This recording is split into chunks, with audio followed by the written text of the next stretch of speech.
Welcome once again, lords and ladies, to the art realm. This is The Many Ways to Look at Art, Part 3, Medium and Style. You will recall in our first video, we spoke mostly about the formal analysis of a work of art. This included the visual elements. Then, in the second part of The Many Ways to Look at Art, we moved on to the principles of design. This is all part of the formal analysis. Medium and style also fall into that category. So let's begin. The medium refers to the materials and methods the artist used to create the work of art. We ask, what methods and materials and tools did the artist use to create this work of art? Does the medium play an integral role in the effectiveness of the work of art? The categories of the various media include, because I don't want you to get the idea that any of this just has to do with painting, even though I'm using two-dimensional art as examples so far, but these ideas apply to any type of art you can think of.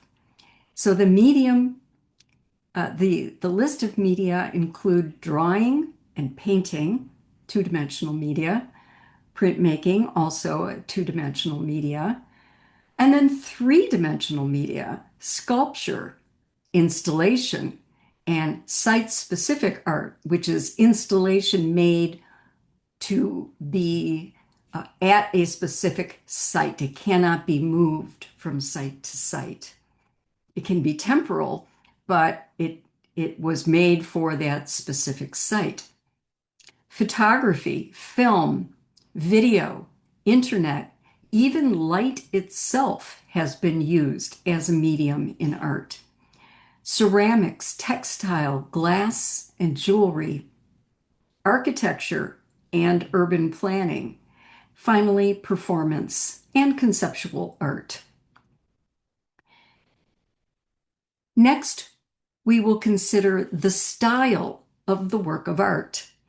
Looking at art from this point, we ask, how has the artist presented the subject or non-representational elements? In this video, I'm keeping it simple by introducing you to only a few general style categories that you can easily recognize. And in future videos, as appropriate, I will discuss the medium more specifically as well as works of art come up. Once you become more familiar with various period, geographic, and cultural styles across the centuries, you will see that the way an artist uses the visual elements can be a tip-off to the style of the work of art. The general styles include realism, usually known in art history circles as naturalism, abstraction, representational, non-representational, and expressionistic. Realism or naturalism refers to the replication of people and things as they are seen by the eye, without idealization and without distortion. The goal is to reproduce objective reality as faithfully as possible. A work done naturalistically is a true-to-life style which involves the representation or depiction of nature, including people, with the least possible distortion. In abstract art, the people and recognizable objects have been distorted in some way in varying degrees. They are reduced to basic shapes and simplified lines. This is a point of splitting hairs for art historians. So an abstract art begins with the natural world and then distorts it. Now, I'd like you to compare these two works of art. Both examples are representational. We're looking at Caravaggio's Boy with a Basket of Fruit and Mucci's Six Persimmons. Notice that both artists capture the essence of the fruit, while Caravaggio's work gets every realistic detail down to the rotting parts of the fruit. Representational art contains subject matter from objective reality. It can be presented realistically or abstracted.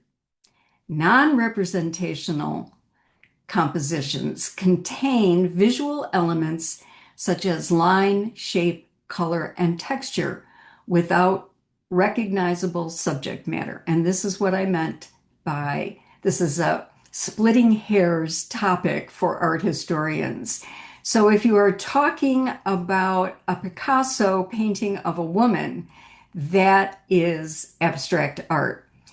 If you are talking about, let's say, Mondrian's paintings of just squares, that is non-representational. You'll get the idea as we move along.